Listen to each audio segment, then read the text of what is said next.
Hola, muy buenas a todos. Soy Stefano Baldini, campione olimpico de maratona in Atenas. Insieme ad Enervit correrò con voi la maratona di Valencia, Trinidad Alfonso e Depé. Manca poco. Siete pronti? Avete seguito bene il vostro piano d'allenamento? I presupposti per una grande gara, per godersi una bella giornata e una bella maratona ci sono tutti.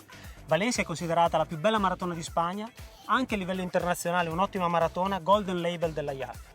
Prima di tutto il percorso pianeggiante, non c'è dislivello, pochissime curve, veloce, si può fare il primato personale e soprattutto si corre in un momento dell'anno nel quale anche il clima vi può dare una mano.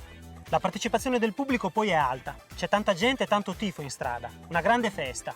Godetevi il sostegno del pubblico, soprattutto quando sarete in difficoltà saranno loro a portarvi fino al traguardo, fino in fondo.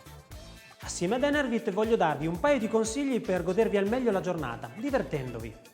È importante arrivare alla partenza nelle migliori condizioni. In particolare, nei giorni precedenti la gara bisogna curare l'alimentazione, che deve essere bilanciata, e anche l'idratazione, ad esempio attraverso la bevanda isotonica Enervit Sport. E poi sarà fondamentale una corretta strategia di integrazione, per poter correre sempre con le energie giuste senza andare in riserva. Circa un'ora prima della partenza potete fare un giusto carico di carboidrati a basso indice glicemico con Enervit Pre-Sport. Poi, per mantenere l'energia durante la corsa, potete assumere a intervalli regolari il gel energetico Enervit Sport. Il primo lo potete prendere intorno al 15° chilometro, gli altri a intervalli regolari ogni 10 km. Ricordatevi che attorno al 35° chilometro c'è l'Enervit Red Point, dove troverete l'ultimo gel per la parte finale del percorso. Un consiglio: prendete il gel energetico Enervit Sport in prossimità dei ristori, in modo che possiate accompagnarlo con dell'acqua. Idratarsi è fondamentale, ricordatevi di bere. Non dimenticate poi la fase del recupero, che è importante tanto quanto l'allenamento. Dopo la fine della gara, oltre ad un'integrazione di carboidrati, è bene prendere una delle barrette con proteine di Enervit Sport, in modo da integrare sotto tutti i punti di vista. Comunque potete trovare la strategia energetica sul sito Enervit Sport. Attenzione alla partenza, ci sarà foga, eccitazione, ma non fatevi condizionare da chi partirà a tutta.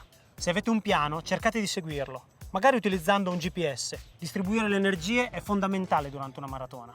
Correndo la prima parte con un minimo di risparmio, vedrete che nella seconda sarete ancora pieni di energie. Supererete quelli che sono partiti troppo forte e questo sarà dal punto di vista motivazionale molto importante. Taglierete il traguardo con il sorriso sulle labbra e il pensiero alla prossima maratona di Valencia. Allora la strategia è fatta. Siete pronti, siete nella città del running, la strada è tutta vostra. Sarà una grande giornata e noi saremo lì a correre con voi. Ci vediamo in gara.